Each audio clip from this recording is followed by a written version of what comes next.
고린도후서 8장 6절에서 15절 말씀 중심에서 섬김의 원리 또는 나눔의 원리라는 제목의 말씀으로 말씀을 나눌 때 큰 은혜가 되었으면 좋겠습니다. 추석 연휴 동안 많은 섬김을 받았습니까? 혹은 섬겨드렸습니까? 아무튼 섬김과 섬김 받음을 통해서 좋은 시간들 되었으리라고 믿습니다. 좋은 시간 되셨죠? 네, 원래 연휴 기간 지나고 나면 많이 육신적으로도 지치는 때가 있어요. 자, 오늘도 정신 바짝 차리고 말씀 잘 들으십시다. 잘 듣고 힘을 내야 돼요. 영적으로 힘이 생기면 마음도 또 육체도 더 건강할 수가 있습니다. 이 말씀을 준비하면서 예수의 흔적을 가지고 살았던 청년의사 안수연 씨가 생각이 났습니다. 33년 생을 마쳤지요. 그렇지만은 예수님의 제자의 삶을 제대로 살다가 갔습니다. 항상 이 안수연 씨는 나보다도 타인을 먼저 생각하면서 상처 입은 가난한 사람들, 또 작은 자들을 위로하는 자리에서 앞장서서 많은 흔적을 남겼습니다. 예수의 흔적이라는 뜻이 흔적이라는 그 말이 스티그마라는 말이 있습니다. 스티그마, 흔적을 많이 남겼어요. 그의 장례식에 무려 4,000명 이상이 왔다고 합니다. 거기는 의사분들이고 간호사, 또 병원 직원들 뿐만 아니라 교회에 그가 가르치는 대학생들, 가르침받은 대학생들, 그 외에도 마을의 식당에 있는 식당 주인들, 종업원들, 또 청소하는 아주머니, 또 구두 수선하는 아저씨, 온갖 종류의 사람들이 다 모여 있습니다. 그 말은 뭘까요? 33년을 살면서 너무나 많은 사람들에게 예수 그리스도의 흔적을 남겼다는 것입니다. 그야말로 예수님의 삶을 보여드리고 천국에 갔다는 것을 말씀하고 있습니다. 그래서 오늘 말씀과도 상당히 좀 연결이 될 뿐만 아니라 좋은 교훈이 되어서 말씀을 서론해서 잠시 나누었습니다. 자, 오늘은 섬김의 원리, 나눔의 원리 세 가지를 말씀을 나누려고 합니다. 키워드 세 가지 한번 따라해봅니다. 은혜는 지난주하고 같지요. 자, 그 다음에 두 번째는 예수, 세 번째는 균등.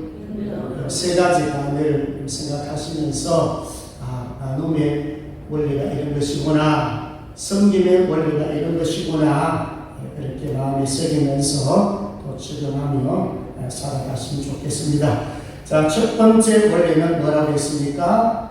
은혜. 따라합니다. 풍성한 은혜로 섬겨야 한다. 자, 6절에서 8절 말씀이에요. 자, 우리 먼저 6절을 같이 한번 읽도록 합니다. 6절 시작.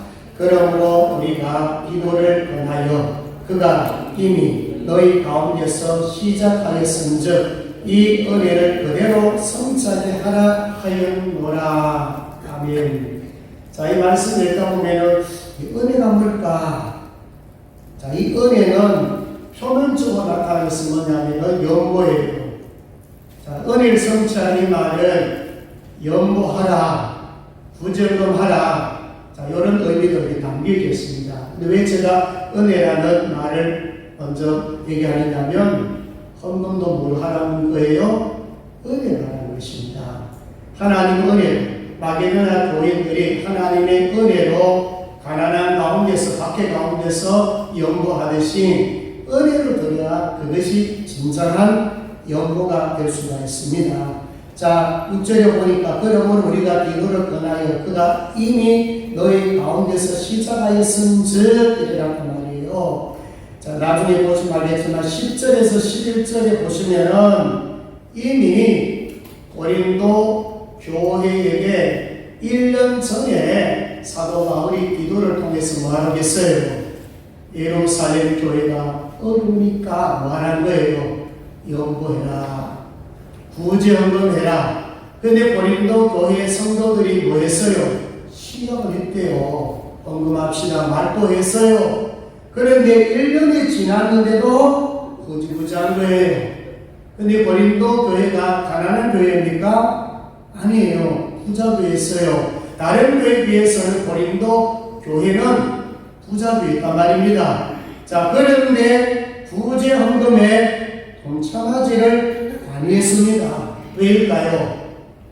재정이 없어서? 아니에요. 마음이 없었어요. 12절에 보면 마음이 없어서, 할 마음이 있으면, 할 마음만 있으면 할 수 있는 거예요. 뭐가 없었다는 거예요? 헌금할 수 있는 마음이 없었어요. 자, 다른 표현을 말하면 뭐가 없었어요? 그 마음에 사랑이 없는 거예요. 은혜를 통한 사랑이 부족하니까 예루살렘 교회가 망하든지 말든지, 예루살렘 교회 성도들이 굶어 죽든지 말든지 거기에는 관심이 없었다는 거예요. 그래서 이 은혜를 그대로 성취하게 하라 하였노라. 1년 동안 헌금을 하지 않는 고린도 교회를 향해서 은혜를 성취해라.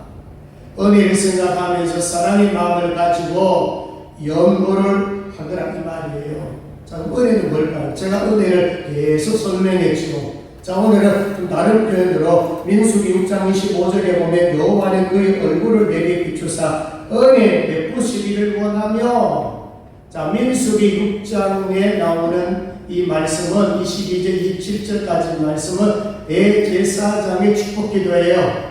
축복기도의 첫째가 뭐냐? 복 주시려고 그 첫째 은혜를 받기를 원한다. 이게 첫 번째 기도 제목이었거든요. 이번에 뭐냐? 여호와는 그의 얼굴을 내게 비추사 은혜 베푸시기를 원하며, 하나님의 얼굴이 내게 비춰지는 게 뭐라고요? 이게 은혜인 거예요.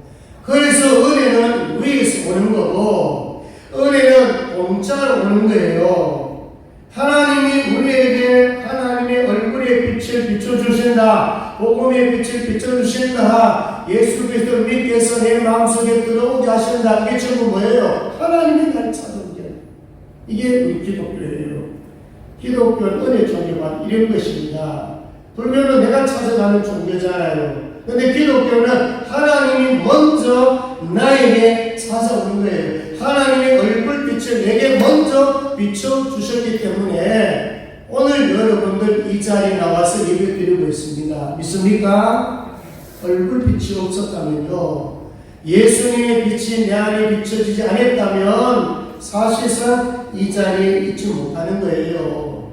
자, 그러면 여러분 은혜 받았습니까? 안 받았습니까? 은혜된 예수님이 여러분 안에 들어왔습니까? 안 들어왔습니까? 들어왔는데, 그래서 우리에게 필요한 것은 뭡니까? 풍성한 은혜가 필요한 거예요. 풍성한 은혜를 받으려면 어떻게 하면 되겠어요? 사람하고 자주 만나면 어떻게 됩니까? 그럼 친해지잖아요. 1년에 한 번 만났는데 친해집니까? 물론 유튜브 영상으로 만날 수도 있고 전화로 만날 수 있겠지만은 그 만남하고 직접 만남하고는 달라요. 사람하고도 내가 친하다 했을 때 자주 만나서 서로 공감하고 서로 아픔을 얘기하고 서로 공감대가 형성이 되면서 친해지는 거지. 여러분, 하나님의 얼굴빛이 내게 비쳤다고 내가 가만히 있는 게 계속적으로 충만하기까지 하십니까? 아닙니다. 내게 들어온 거, 그 사건은 기적사건이고 하나님이 우리에게 공짜로 구워주셨지만은 이제부터는 내 책임이 커요. 그럼 내가 은혜 충만 받길 원한다면 뭐 하면 되겠어요? 내가 전부 찾아가면 되잖아요.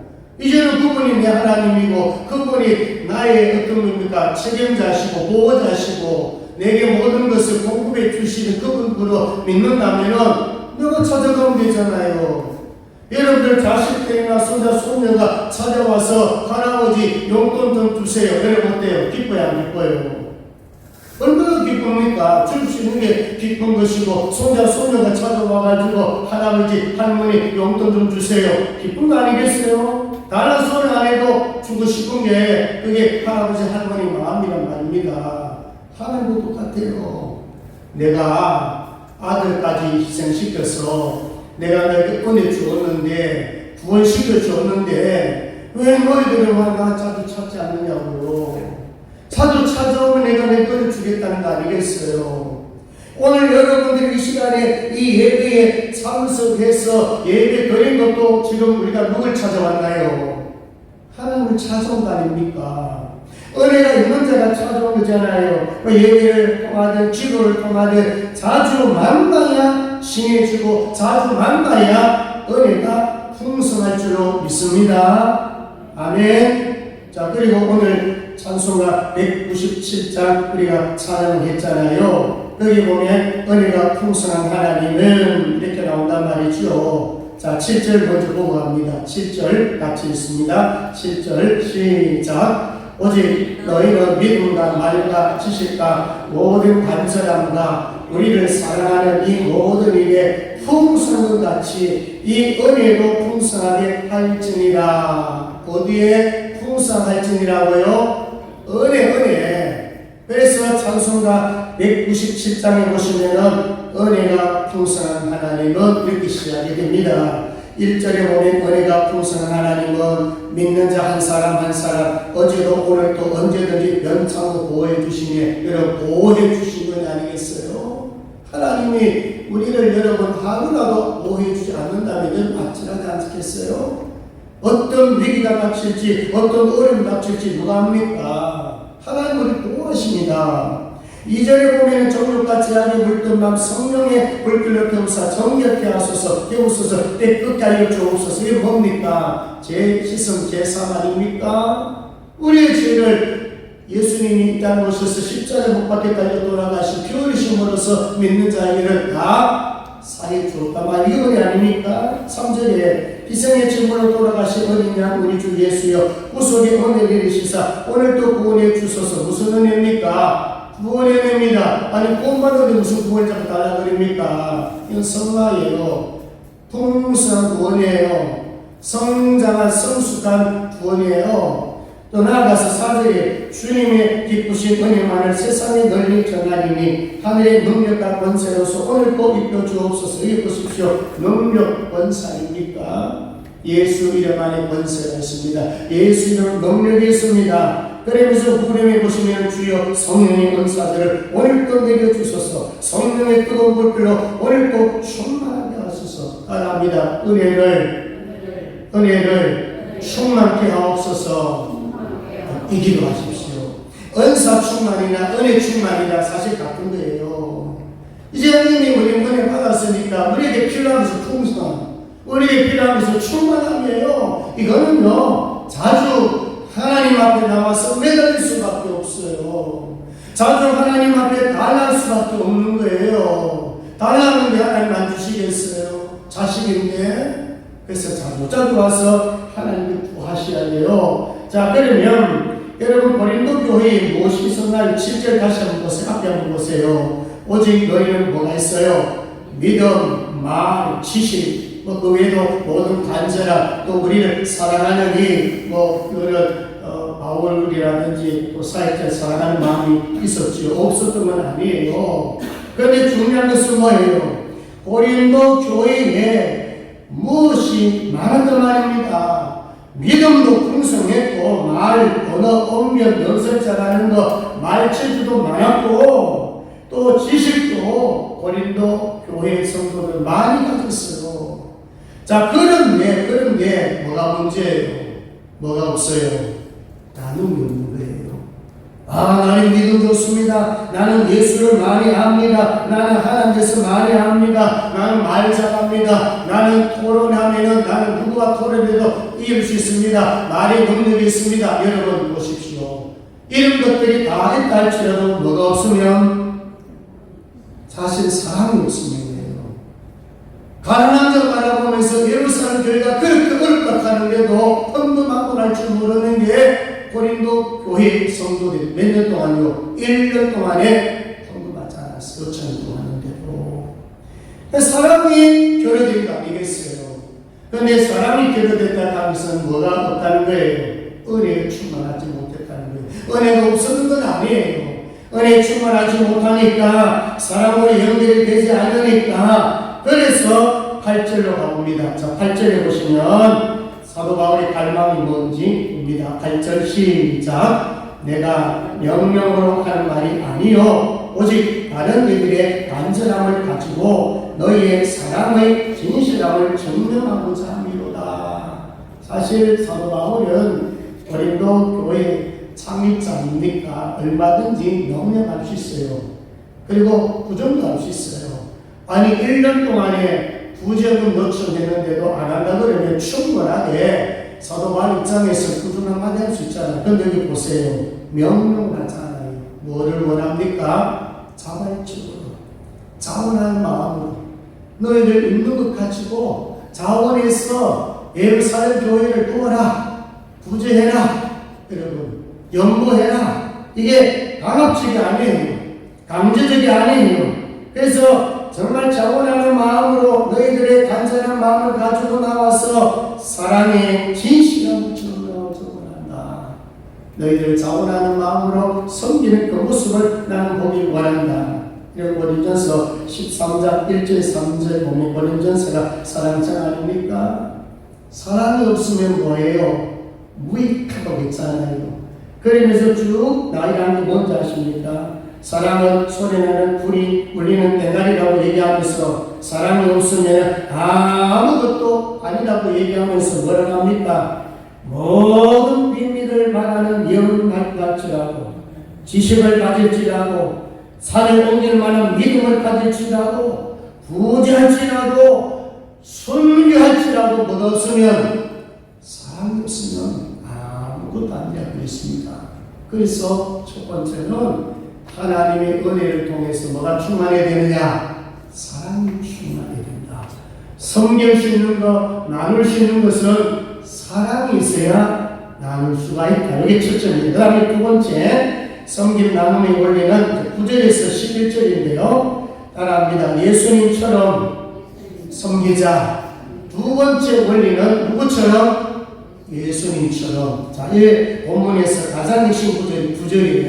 자, 우리 9절 크게 한번 읽도록 합니다. 9절 시작. 우리 주 예수 그리스도의 은혜를 너희가 알거니와 부유하신 이로써 너희를 위하여 가난하게 계심은 그의 가난함으로 말미암아 너희를 부유하게 하려 하심이라. 아멘. 여러분 이 9절에 가장 핵심적인 중요한 메시지가 담겨져 있어요. 누구처럼요?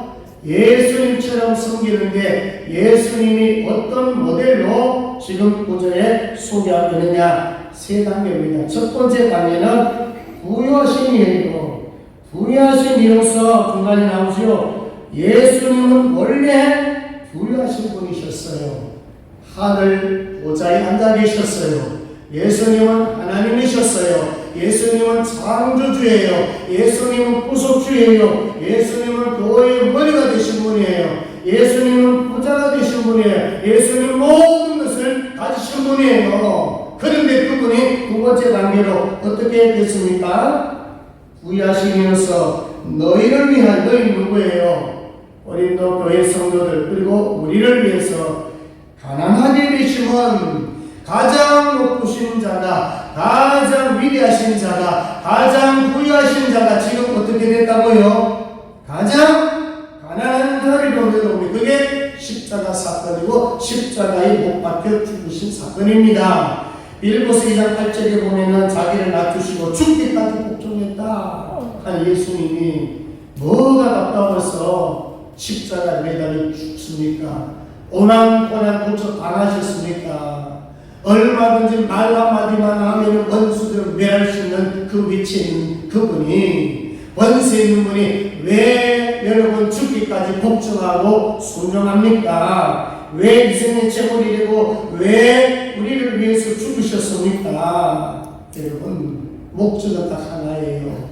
왜 예수님이 가난해지셨느냐? 왜 예수님이 죽으셨느냐? 왜 예수님이 말부위에서 단노마이로 태어나느냐? 왜 예수님이 가장 낮은 자에서 태어나느냐? 왜 예수님이 인간에 대한 모든 고난을 당하셨느냐? 자, 세 번째 그게 누구를 부유하게 하기 위해서요? 우리를 부유하기 위해서요.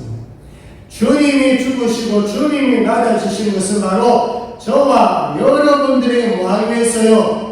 부유함을 주시기 위해서요.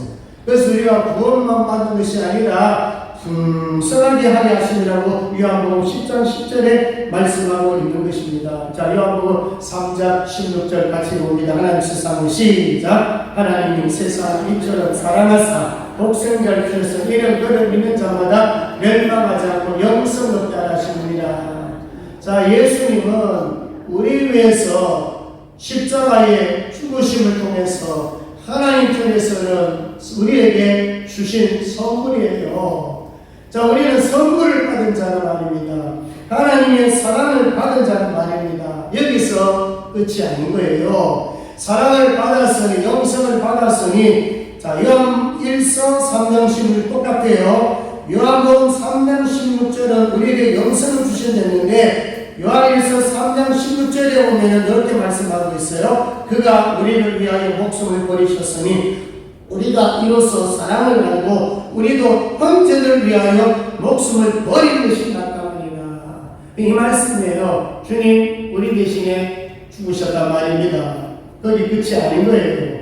내가 너희를 위해서 죽었으니, 내가 너희를 위해서 가장 낮은 자리에 처했으니 우리 보고도 말한 거예요.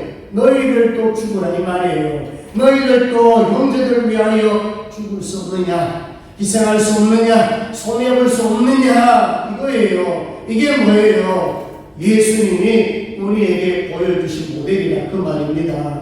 그래서 은혜 받으면 받을수록, 사랑 받으면 받을수록 우리는 뭐 할 수 있나요? 사랑 실천할 수가 있는 거예요. 이어서 17절 18절에 보면 누가 이 세상의 재물을 가지고 형제 궁핍함을 보고도 도와줄 마음을 받으면 하나님의 사랑이 어찌 그 속에 더하겠느냐. 자녀들아 우리가 말과 혀로만 사랑하지 말고 행함과 진실함으로 하자. 말로 사랑하는 사람들 많은데 정말로 행함과 진실함으로 하는 자들은 그렇게 많지 않다는 거예요. 재물을 가지고 가난한 형제가 내 눈에 보이는데 도울려는 마음을 막아버린다면, 안 나쁘기 싫어하면 과연 그 사람 마음속에 하나님의 사랑이 있느냐? 그렇게 묻는 것입니다. 하나님의 사랑이 있다면, 하나님의 은혜가 있다면 구제하고 나누는 삶을 살아갈 수가 있다. 그런 말씀입니다. 자, 여러분 이제까지 어떻게 섬겼습니까? 앞으로 어떻게 섬기렵니까?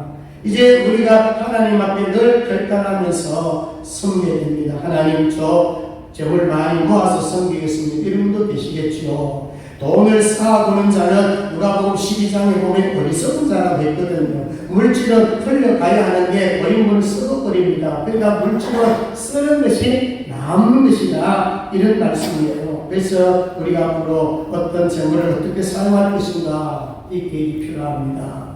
내게 주신 재물을 어떻게 쓰고 갈 것인가, 어떻게 사용할 것인가 미리미리 준비하셔야 돼요. 여러분 요즘 보니까 오늘날 갑자기 죽는 사람들이 의외로 많지요. 여러분 캄보디아에서 대학생이 죽었다. 여러분 기사를 보면 아시지만 예상 외에 많은 사람들이 언제 어디 죽잖아요. 얼마 전에 또 공무원 하나가 또 자살했잖아요. 언제 죽을지 몰라. 사고 나서 죽든지 자살해서 죽든지 여러분 죽기 전에 여러분들이 가지고 있는 거 나눌 준비를 해야 되지 않겠어요? 어떻게 나눌 것인가? 이 재물을 어떻게 쓸 것인가? 여기 여러분 재물만이 아니에요. 내 남은 건강 어떻게 쓸 것인가? 내가 하나님께 받은 은사를 어떻게 사용할 것인가? 또 영적으로 내 가진 이 믿음을 어떻게 사용할 것인가? 여러분 갑자기 내일이 죽으면 나면 여러분 어떻게 나누고 가겠습니까? 살았으면 전에 지금 여러분들 계획을 하고 있어야 된다. 그 말씀이에요. 자, 이제 마지막 세 번째로 12절에서 15절까지인데 여기 균등이 나옵니다. 균등하게 섬겨야 된다. 따라합니다. 균등하게 섬기자. 저기 균등이란 말을 보면은 뭐 이렇게 먼저 생각이 들 수 있어요. 아, 나 부자니까 부자 재물을 다 팔아가지고 가난한 자에게 똑같이 나눠줬어. 내 가진 재물과 가난한 사람 재물 똑같이 하자. 그 얘기 아닙니다. 여기에 균등이라고 하는 것은 보충해 주는 거예요. 부유한 자가 가난한 자가 발견되었을 때 그 사람에게 나눠줌으로써 그 사람에게 뭐 한다는 거예요? 보충해 주는 것을 균등이라 그럽니다. 자, 이런 겁니다. 예루살렘 교회가 원래 뭐였어요? 성경교회였지요. 모교회였지요. 수많은 교회를 섬겼단 말입니다. 그럼 지금은 뭐예요? 예루살렘 교회가 지금 어렵단 말입니다. 도움을 받았던 교회들이 다시 뭐예요? 지금 배가 푼 거잖아요. 다시 돕는 거잖아요. 그러니까 돕는 자가 다시 도움받고 도움받은 자가 다시 돕는 것, 이걸 뭐냐면은 균등이라 그 말씀입니다. 그래서 이 마지막으로 이제 좀 말씀 보겠는데요. 자, 12절을 가보겠습니다. 자, 균등하게 할 수 있는 사람은 문제는 마음입니다. 자, 12절 같이 있습니다. 시작. 할 마음만 있으면 있는 대로 받으실 터이고 없는 것은 받지 아니하리라. 여기 중요한 게 뭐예요? 뭐가 있어야 된다고요? 마음. 지금 사도 바울이 고린도 교회를 향해서 무리한 부탁하잖아요. 있는 것 가지고 하는 거예요. 있는 것 가지고 해도 된다. 근데 너희들은 있는 것 가지고도 하지 않는다. 그것도 다른 데 비하면 너희들은 부자느냐? 마게도냐 교회는 사실 가난한 중에도 하는데 그들은 마음이 있었다. 사랑이 있었다. 근데 너희들은 마음이 없었으니까 이제 할 마음을 가지고 한번 해보라. 그런 말씀이. 자, 13절 같이 있습니다. 13절 시작. 이는 다른 사람들을 평안하게 하고 너희는 분하게 하려는 것이 아니요 균등하게 하려 함이니. 여기 다른 사람들은 누구예요? 예루살렘 교회잖아요. 너희들이 부정함으로써 다른 사람들이 평안하게 한다. 이런 가난한 사람들 물질적으로 도움받으면 어떻게 도움을 받으면 보충이 되는 마음이 어떻게 해요? 좀 편안해질 거 아닙니까? 또 영적으로 시없는 자를 찾아가서 하나님의 사랑을 가지고 위로 격려하면 그 마음이 뭡니까? 위로가 됨으로써 또 마음의 평안을 가질 수 있잖아요. 그러니까 내 가진 것을 가지고 어떻게 하라는 것입니까? 섬겨보라. 그런 말씀이에요. 자, 14절에도 가봅니다. 14절 같이 있습니다. 시작. 이제 너희의 넉넉한 것으로 그들의 부족한 것을 보충하고 후에 그들의 넉넉한 것으로 너희의 부족한 것을 보충하여 균등한 사람이라 뭐 하는 거예요? 보충. 그래서 마지막 15절, 우리 5절 가보겠죠? 자, 15절 같이 있습니다. 시작. 기록된 것 같이 많이 거둔 자도 남지 아니하였고 적게 거둔 자도 모자라지 아니하였느니라. 이게 무슨 원리예요? 만나 원리를 지금 사도 바울이 예를 들고 있습니다. 요 원리 생각하시면은 균등이 뭔가 생각할 수 있을 거예요. 자, 우리 출애굽기 16장에 보면 만나에 대해서 나옵니다. 자, 이 만나를 얘기하면서 한 사람이 한 오멜씩을 끌어들이려고 그랬어요. 그러면 이제 광야에 만나가 내리잖아요. 사실 가정 식구들이 다 나갈 필요는 없어요. 가정에 뭐 대표자들이 나가서 하루 먹을 분량만 끌어들이면 돼요. 5명 같으면은 5일 이제 가지고만 돼요. 근데 여러분, 꼭 어떻게 달아가지고 그렇게 가져옵니까? 그러다 보면은 많이 가져오는 그런 분도 계시고, 또 늦잠 자다가 늦게 일어나가 보면은 그 모래 바닥 아닙니까? 바람 불가면은 빨리 가서 이 만나를 걷어와야 되지. 좀 늦게 가면은 모래속에 다 들어버려요. 그러니까 만나를 많이 가져올 수가 없어요. 그러니까 많이 가져온 자도 있고, 좀 겨울에서 늦게 나가서 조금밖에 5-10분에 막 2명분밖에 못 가져올 경우 있습니다. 그럼 어떻게 하면 되겠어요? 옆집에 가면요, 많이 가져오는 가정이 있어요. 줄까요? 안 줄까요? 좋지요. 왜 줄까요? 요 만나는 하루만 지나면 다 썩어버려요. 하루만 지나가면은 원래가 먹어버려요. 그러니까 많이 그분들 마음입니까? 시간 지나면 다 썩어버리니까 많이 굳은 사람 자기 먹을 거 놔두고 어떻게 해요? 줄 수밖에 없지요. 그러니까 많이 굳은 자나 적게 굳은 자나 따라합니다. 부족함이 없다. 이게 균등이다 그 말입니다.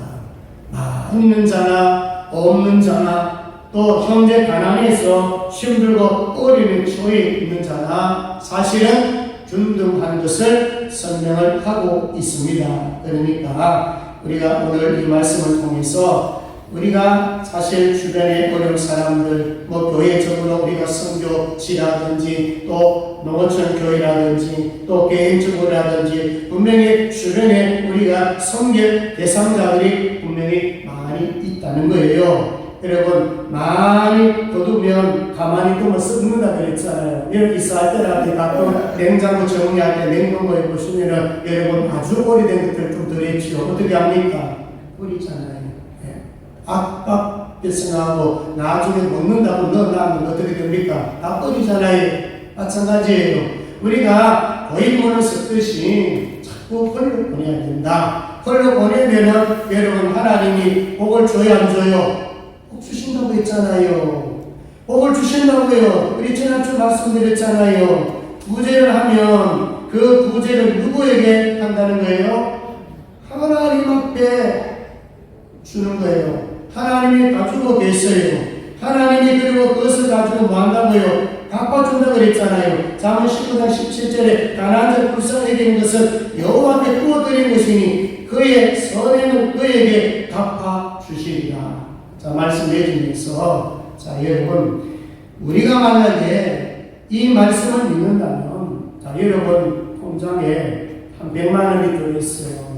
이 100만 원 가지고 있었는데 주변에 살다가 또 떨린 소문들을 보고 정말 어려운 사람들이 내 눈에 들어왔어요. 그러면 그 100만 원 가운데 얼마를 가지고 내가 부자할 것인가? 만약에 10만 원도 할 수 있고 50만 원도 할 수가 있어요. 만약에 이것을 믿음을 가지고 내가 섬겼다. 만약에 10만 원 가지고 섬겼다 할지라도 기본이 몇 배라 그랬어요? 30. 이건 제가 이해시키기 위해서 좀 물질로 얘기하는데 10만 원만 하더라도 30배 하면 얼마인가? 300만 원이에요. 60배 같으면 600만 원이에요. 100배 같으면 1000만 원이에요. 1000배 같으면 1억이에요. 10,000배 같으면 10억이에요. 만약에 50만 원 했다 하면 범위가 더 넓어져요. 30배 같으면 1,500만 원. 60배 같으면 3,000만 원. 100배 같으면 5,000만 원. 1000배 같으면 5억이고 10,000배 같으면 50억이에요. 만약에 여러분들 믿음이 100만 원 가운데 50만 원을 부재 제대로 했는데 만약 하나님이 여러분들이 너무 마음이 좋아가지고 이런 마음이 너무 간절하고 너무 마음이 하나님 사랑하는 마음으로 불쌍한 그 영혼을 생각하면서 만약 또 왔다 하나님이 야 내가 저분에게 내가 10,000배를 쳐주겠다. 그럼 얼마예요? 50배를 쳐주겠다 그 말입니다. 여러분들이 섬겼던 것들이 없어진 게 아니에요. 사랑하는 마음으로 믿음을 섬겼다면 하나님께서 다 채워주실 줄로 믿습니다. 자, 세 가지 원리를 생각하시면서 말씀했습니다. 첫째는 은혜로 해라. 풍성한 은혜. 은혜 속에 사랑으로 섬겨라. 두 번째, 예수님처럼 섬겨라. 세 번째는 균등의 원리를 생각하면서 가난한 사람들, 영적으로 가난한 사람들에게 보충해주는 그 균등의 원리를 생각하며 잘 섬기고 나누시기를 주의 이름으로 축복합니다. 기도하겠습니다. 하나님 아버지 은혜 감사합니다. 우리에게도 은혜 주셨는데 이제 남은 생에는 풍성한 은혜를 받아서 정말 진실한 사랑을 가지고 섬길 수 있도록 하나님 도와주시옵소서. 풍성함을 가지고 예수님처럼 나눠지게 하시며 예수님처럼 희생하게 하여 주시옵소서. 하나님 아버지 내게 주신 것 많이 있습니다. 재물도 있습니다. 건강도 있습니다. 각종 은사들이 있습니다. 내가 받은 것을 가지고 기꺼이 감사하며 섬길 수 있도록 도와주시옵소서. 하나님이 갚아주신다고 했습니다. 30배, 60배, 100배, 1000배, 10,000배로 채워주시는 하나님으로 믿습니다. 그 믿음 가지고 남은 생애에 나누는 삶, 섬기는 삶을 살게 하여 주시옵소서. 감사합니다. 거룩하신 예수님 이름으로 기도드리옵나이다. 아멘.